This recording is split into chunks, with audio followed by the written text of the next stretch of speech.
Hello, trading is closed on May 25th, 2016. Yesterday I had a whole bearish scenario worked out. I had an optional MEJT target. I had a pattern which targeted the 2020s on a down move.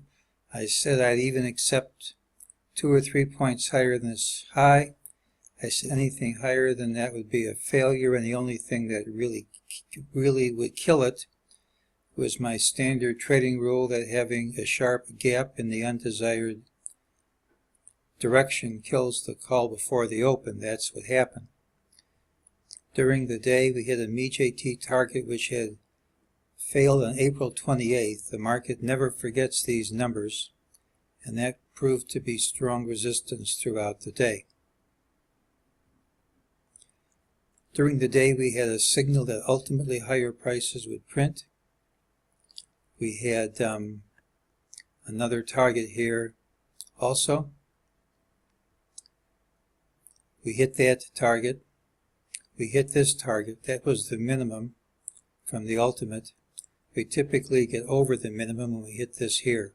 So we really satisfied all the higher targets we have to satisfy. Anthropomorphically speaking, it's as if the market knew it had to get rid of this failed target before it could start any decline without leaving any unfinished business at higher levels. Here's my friend the old volatility index, and we now have a bar completely under the lower Bollinger Band. Often that's a sign of a top.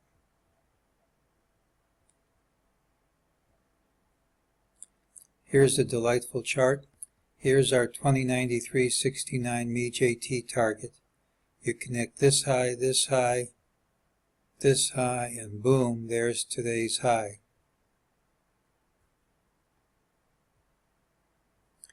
We have the same negative pattern we had yesterday, gapping up and tilting upward without any correction. I think it's a negative pattern. We had gapped up, hit a series of new highs, and couldn't hold any of them. I think it's a negative pattern. I think we hit resistance today, and I think it should be strong resistance. If we're going to continue rallying, we really should have a gap over today's high, and probably a very strong gap over today's high, and hold it. Anything less than that, I think we're dropping, and my vote is we're going to start dropping and maybe hit that target in the 2020s we talked about yesterday.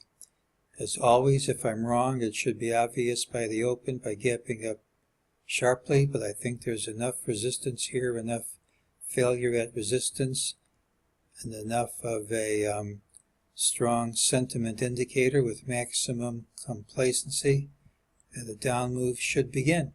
And that's today's call.